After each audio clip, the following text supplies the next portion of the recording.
Finally, a film of truly graphic, pretentious, and amazing sensationalism that I can fully get behind it. Oh, sure, Pier Pasolini's Salo may gross us out from time to time, but here is a film that shows us the depths of human depravity and the corruption of power at the hands of fascists and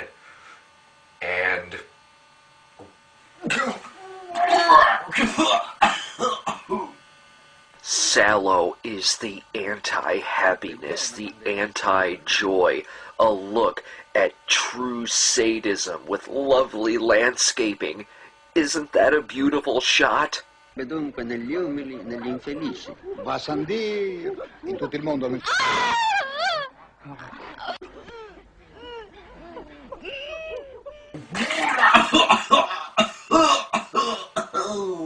Salo takes place in 1944 during Nazi-occupied Italy. Four libertines, the Duke, the Magistrate, the Bishop, and the President, along with several guardsmen and some elderly prostitutes, kidnap 9 adolescent boys and 9 adolescent girls and hold them under their strict and forceful rule in a palace near the countryside. Here, they are subjected to mental and sexual torture, which at the hands of master director Pasolini shows us these 4 men's determination to modify the human body, taking away shame and dignity and turning it into a harmful temple with absolutely no value to its owner.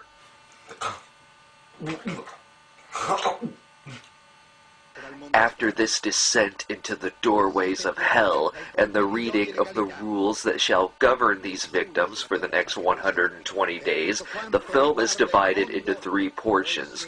In the Circle of Obsessions, we are first introduced to the deviations which will exceed tenfold as the movie continues. Each section of the movie starts out with graphic storytelling from the prostitutes concerning their own brush with sexual extremes and human cruelty, all told with a nice smile on their face. I think that something might be fishy with the DVD subtitles for this film, but no matter, the depth and art of Salo is still present. Nello stesso istante mi sentii completamente immersa in uno spruzzo bianco. È solo così che possiamo trarre dalle sue storie. Lo so bene, sono stata avvertita di non omettere alcun dettaglio e di entrare nei minimi particolari tutte le volte che si può. Oh, God.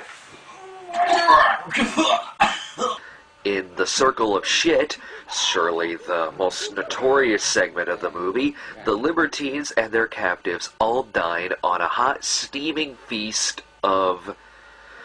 Oh, shit. But what you people don't understand is that the shit is a metaphor. It isn't to be taken as literally. The shit represents our dependency and addiction to the eating and consuming of mass-produced foods, just as its indictment of the human body is a metaphor for the commercialization of sex. Eva, non posso, Eva. The shit in this scene goes to show that we are so dependent on factory foods that we might as well eat shit, because our body is also a factory. Vi renderete conto che non esiste cibo più inebriante. Oh God, not again!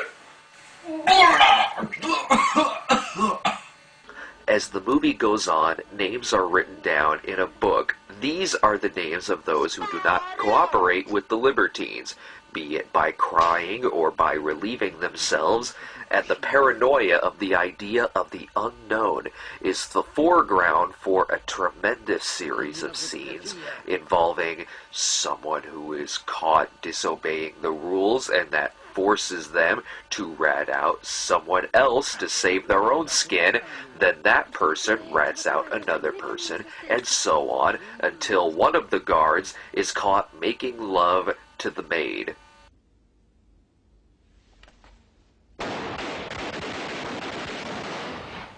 Harsh. When they are done in the palace and ready to move on with the adolescents, the result is what we see in the circle of blood, the destruction of those unwilling to abide by the rules of their fascist dictators.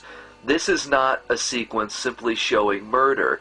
This is a sequence showing that in the eyes of the fascist dictators, when one cannot contribute to their new world and their new rule of law, they are useless and are less than human and must be destroyed. The libertines each take turns sitting in a window, and we see the tortures through the point of view of their binoculars.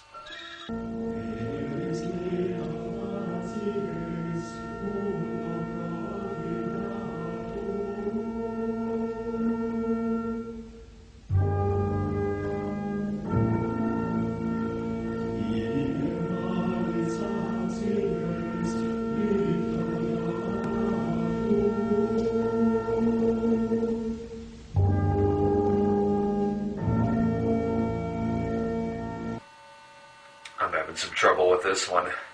I'm going to need some help.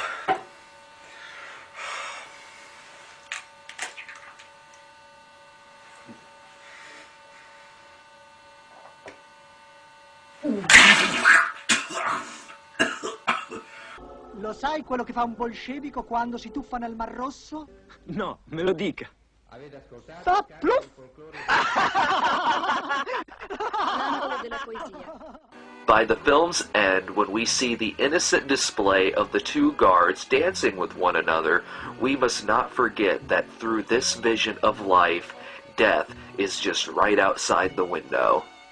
Salo is just the kind of beauty in filmmaking that I've been missing all of these months.